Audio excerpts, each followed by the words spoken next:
Good morning. Good morning. How are you? Good. How was your sleep on the boat last night?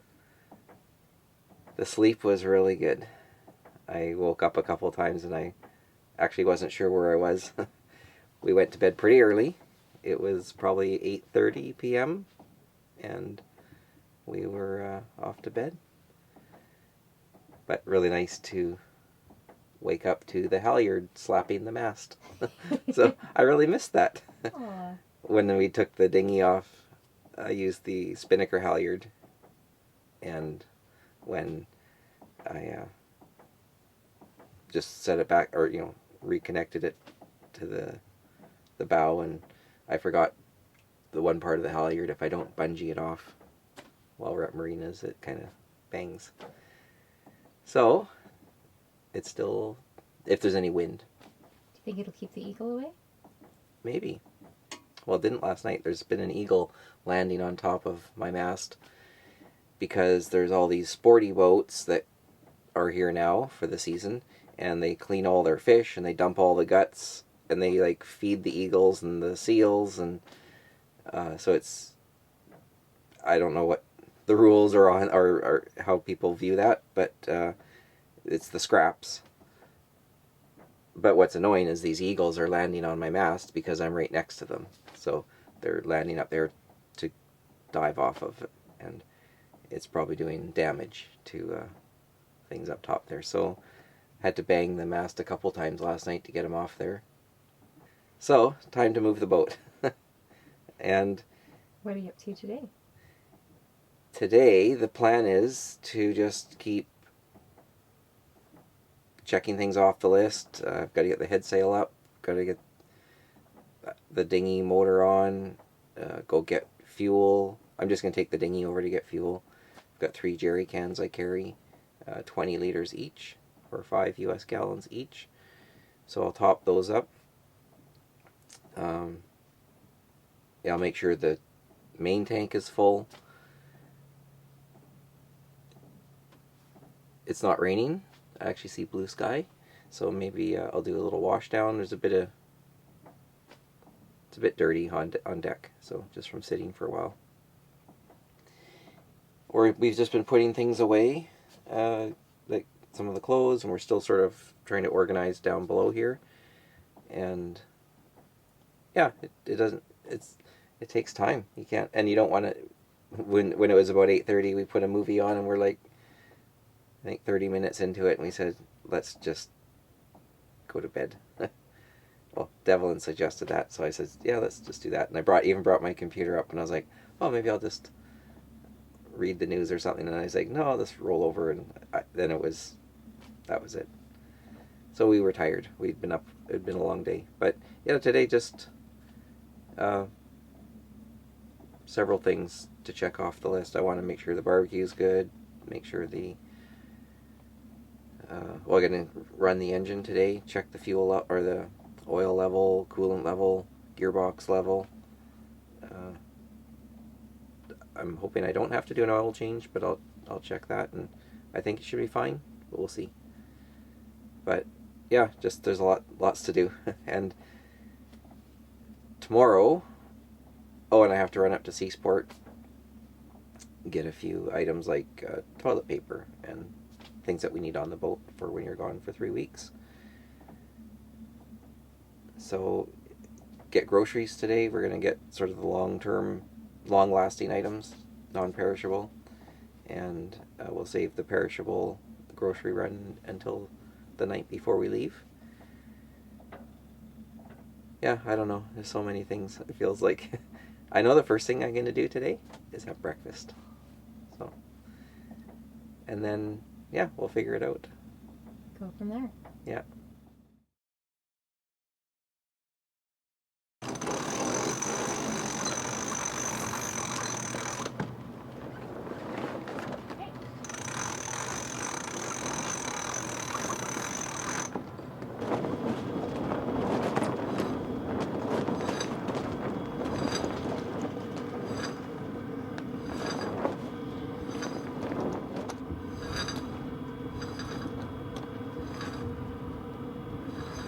So tell us how putting the head sail up went.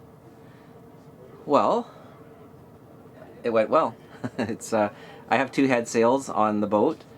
One is a jib and one is a Genoa. The reason so the one we put up today is the jib, and a jib is a smaller head sail, a Genoa is a larger head sail. So if you were to look at, well, I could use my Burgee, that's going up next. Can you see that? That's for the rowing club, so still members there, and if people are curious, that's where we're headed, to the Vancouver Rowing Club in Vancouver.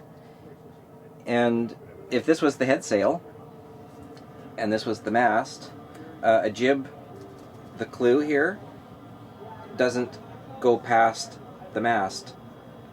And this is your forestay. So this part of the sail that attaches to your lines, it won't go past the mast. That would be classed as a jib. The reason I put the jib up is because we have a little bit of weather forecasted for the day that we leave, and I don't want to have too much sail up. Our Genoa, which is the sail that you see on most episodes, means this part of the sail comes past the mast. So mine's like a 140 Genoa, so it's a percentage. So a 100% would be just a jib, because it would come right to the mast. A 110 would just be slightly past, 130, 140. They keep going further past the mast. So yeah, the reason I've put up the jib is just because we have some weather potentially forecasted. And it's easier to do it now, have a smaller head sail up, than having too much canvas up when the weather hits.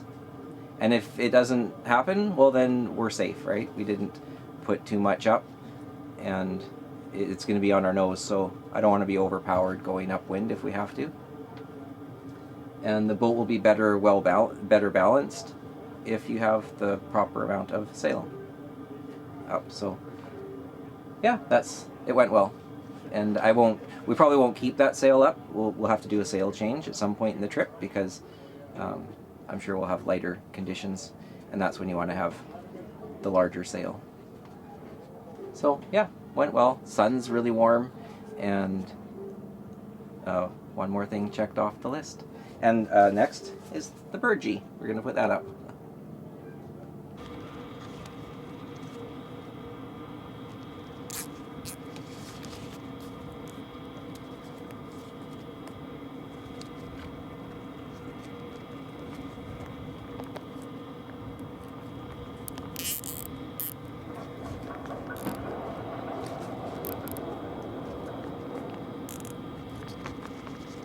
Snug.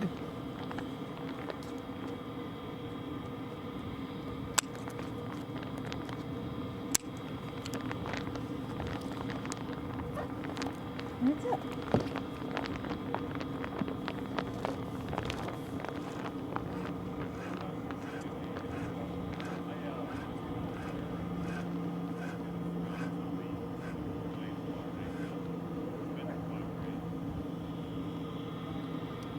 Happy that is it? Yeah, that's good. Looks good. Represent. Vancouver Rowing Club. And that's a new Burgee. I have my old one on board, but I thought for this trip we'll put the brand new one up that was sitting in the nav station. Everything okay, Alfie? Yeah, I found the HD oil. This oil is used for the gearbox. So I used to keep it up front with the rest of the oils, but the place that you top it up is back here at the gearbox, and where the shaft goes through the boat. And this is my locker down here. Looks quite spacious. Yeah, it's pretty big. I can hop right out.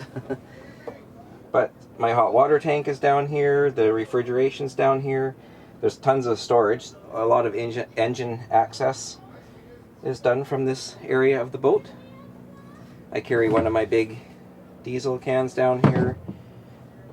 I've made a nice little shelf so you can stand. It's the curve of the boat. So, and it's got some little, I don't know what you call them, little raised pieces of wood that have been fastened properly, and it holds my jerry can in place, keeps it away from the hot water tank.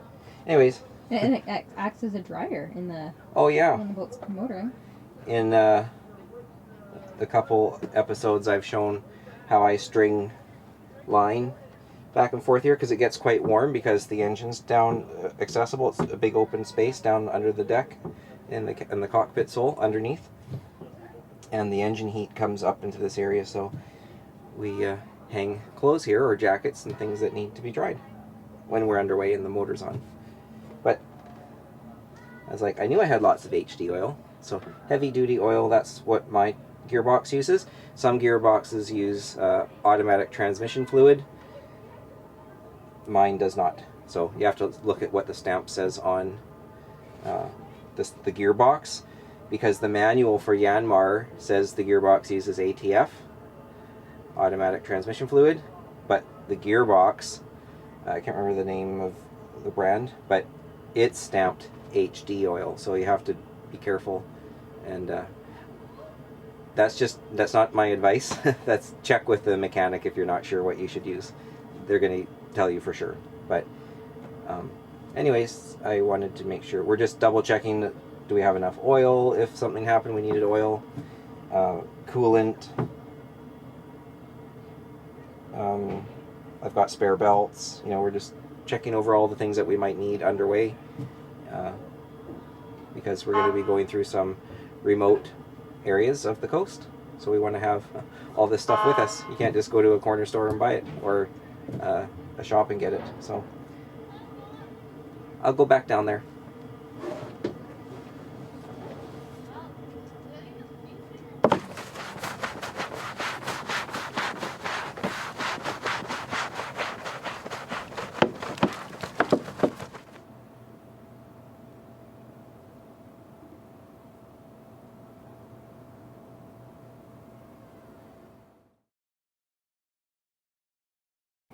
So what are we doing? Is it the next day? It is the next day, and we are at the Seafest Parade. Seafest is a big community festival here in Prince Rupert, and the parade is one of the highlights. There are over 53 entries into this year's parade, and Alfie and I are volunteering, and we're just helping get everyone in the order that they need to go in so that the parade goes smoothly. Folks have just started checking in, and so it'll get really busy in the next few hours. The theme this year is Happy Pirates, so you'll be able to see all of the floats dressed up to whatever interpretation Happy Pirates means to them. And wait for that clip to go by. You have been involved a lot with special events in Prince Rupert for many years. Yeah, Seafest is put on by the Prince Rupert Special Events Society, a team of volunteers, and I think it takes a couple hundred people to pull off this weekend. So lots of helping hands. And Alfie, you were so generous with your time and able to help out for a few hours today. It's really nice, even though we have so much to do on the boat, it's really nice to take a little bit of time off and get to see all these happy people around, even though it's raining. A parade break, you said. A parade break, yeah. Signed you up for a parade break. And did our arrival back to Prince Rupert to move the boat to Vancouver did the timing of it have anything to do with Seafest? Well, 2 years ago when we did our trip, it coincided with Seafest, and then you promised me that we wouldn't miss another one. So here we are. Here we are.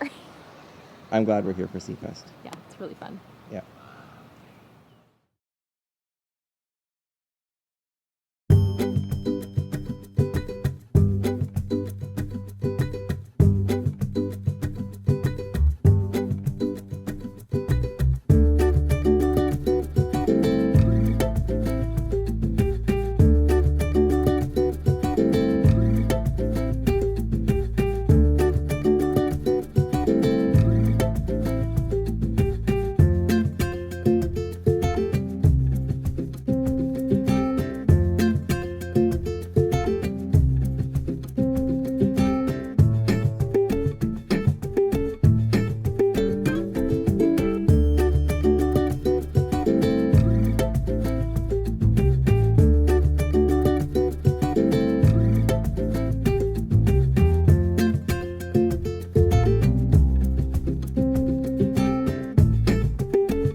But tell us about your morning.